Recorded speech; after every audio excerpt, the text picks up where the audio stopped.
Halo, apa kabar? Saatnya Anda menyimak berita Medan bersama saya Ilham Ardiansyah. Sejumlah berita menarik akan kami sajikan untuk Anda. Dan berikut 3 berita utama hari ini. Diduga tak dapat izin untuk mengasuh anak, seorang pria di kota Medan tega menganiaya istrinya dengan senjata tajam hingga tewas. Proses seleksi Panwaslu diduga tidak transparan. Himpunan Mahasiswa Langkat menggelar unjuk rasa di kantor Bawaslu.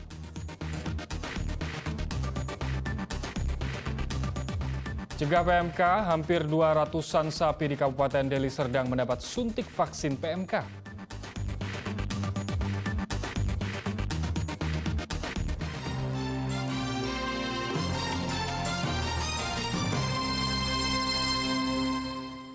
Kita ke informasi pertama. Diduga tak dapat izin untuk mengasuh anak, seorang pria di kota Medan tega menganiaya istrinya dengan senjata tajam hingga tewas. Tidak hanya istri, anak balita korban juga mengalami luka-luka akibat sayatan senjata tajam.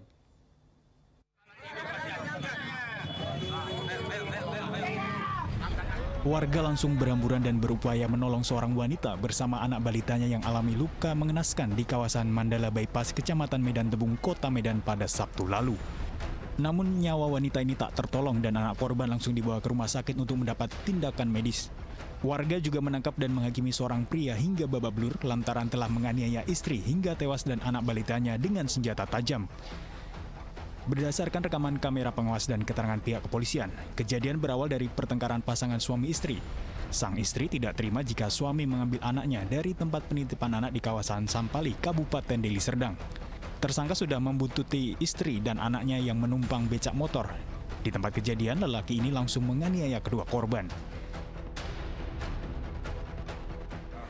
Cekcok atau konflik di dalam rumah tangga, bahwasanya antara suami istri tersebut sudah berpisah rumah dan anak dibawa oleh si korban. Kemudian kemarin malam tersangka atau pelaku mau mengambil anak tersebut, kemudian ditolak oleh si korban, akhirnya kabur dan bertemu di Jalan Mandala Bypass. Kemudian si pelaku langsung menabrakkan kendaraannya kepada si korban dan disitulah terjadi cekcok sampai dengan melakukan pembunuhan.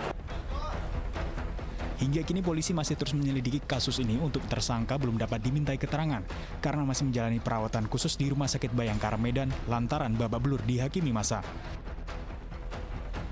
Muhammad Hamdani melaporkan dari Kota Medan. Pelaku penganiayaan pada istri hingga menyebabkan kematian di kawasan Medan Tembung, Kota Medan kini masih menjalani perawatan medis di rumah sakit dan belum bisa dimintai keterangan oleh polisi. Sang anak yang masih balita kini sudah kembali pada keluarga sang ibu setelah menderita luka-luka. Pihak kepolisian pun akan terus melakukan proses hukum atas kasus ini. Pihak kepolisian dari Polsek Percut Setuan masih melakukan proses penyelidikan atas kasus penganiayaan yang dilakukan suami pada istrinya hingga menyebabkan kematian di kawasan Mandala Bypass, Kecamatan Medan Tembung, Kota Medan pada Sabtu pekan lalu. Pelaku Indra Syaputra, 38 tahun, yang merupakan suami korban, pada Senin pagi masih menjalani perawatan di Rumah Sakit Bayangkara Medan dan belum dapat dimintai keterangan oleh pihak kepolisian. Sementara anak korban berinisial S berusia 1,5 tahun yang terkena sayatan senjata tajam di bagian kepala dan lengan kirinya, Senin pagi kondisinya sudah membaik dan sudah diserahkan kepada keluarga ibunya yang menjadi korban. Pembunuhan itu sampai sekarang ini masih dirawat di rumah sakit dan kondisinya sampai sekarang ini juga sesuai dengan arahan dari pihak rumah sakit belum bisa dimintai keterangan dan masih statusnya diopname Rumah Sakit Bayangkara Medan. Untuk saat ini tersangka seperti apa Pak ancaman hukuman? Ancaman hukuman tersangka karena dia melakukan pembunuhan terhadap istrinya, pasal yang kita terapkan pasal 340, subsidiar 338, kemudian untuk subsidiar 351 dan pasal 44 Undang-Undang KDRT yang ancaman hukumannya maksimal hukuman mati, kemudian yang paling ringan itu 15 tahun. Pelaku diancam hukuman selama 15 tahun kurungan penjara. Sebelumnya, korban Nurmaya Santi meninggal dunia usai dianiaya suaminya dengan senjata tajam. Penganiayaan tersebut berawal dari kemarahan sang pelaku karena tidak diizinkan mengasuh anak kandungnya oleh sang istri. Usai dijemput dari tempat penitipan anak kawasan Sempali, Kabupaten Deli Serdang. Pelaku pun menabrak becak motor yang ditumpangi sang istri, kemudian turun dari kendaraannya dan melakukan penyerangan membabi buta dengan senjata tajam kepada korban hingga akhirnya meninggal dunia. Pelaku yang kedapatan melakukan penganiayaan oleh warga sekitar langsung mendapatkan amukan massa hingga keadaannya kritis. Muhammad Hamdani melaporkan dari Kota Medan. Bermodus membeli bingkai foto untuk mengalihkan perhatian seorang pria mencuri telepon genggam milik pekerja toko alat tulis kantor di Jalan Panglima Denai, Kota Medan. Rekaman kamera pengawas memperlihatkan pencurian telepon genggam yang terjadi di salah satu toko alat tulis kantor di Jalan Panglima Denai, Kota Medan pada Jumat lalu. Pencuri terlebih dahulu berpura-pura membeli dan menanyakan bingkai foto kepada pekerja. Ketika pekerja sibuk mencari bingkai foto, pelaku mengambil telepon genggam di meja kasir. Korban pun tak sadar jika telepon genggamnya telah raib dicuri. Korban belum membuat laporan kepolisian, namun korban mengunggah rekaman kamera pengawas di media sosial agar masyarakat waspada jika melihat ciri-ciri pelaku.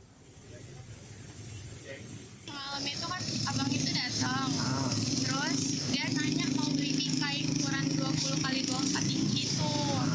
Jadi dia bilangnya mau beli 3, warna putih 2, kuning 1. Ya udah aku ambil lah di situ. Aku nggak ingat jelas mukanya kayak mana. Terus pas kami turunin udah hilang aja orangnya, udah nggak ada. Ya, sepeda motor milik pekerja yang sedang mencuci AC raib digondol maling di halaman parkiran toko di Kabupaten Deli Serdang. Pencuri membawa kabur sepeda motor setelah membobol kunci kontak.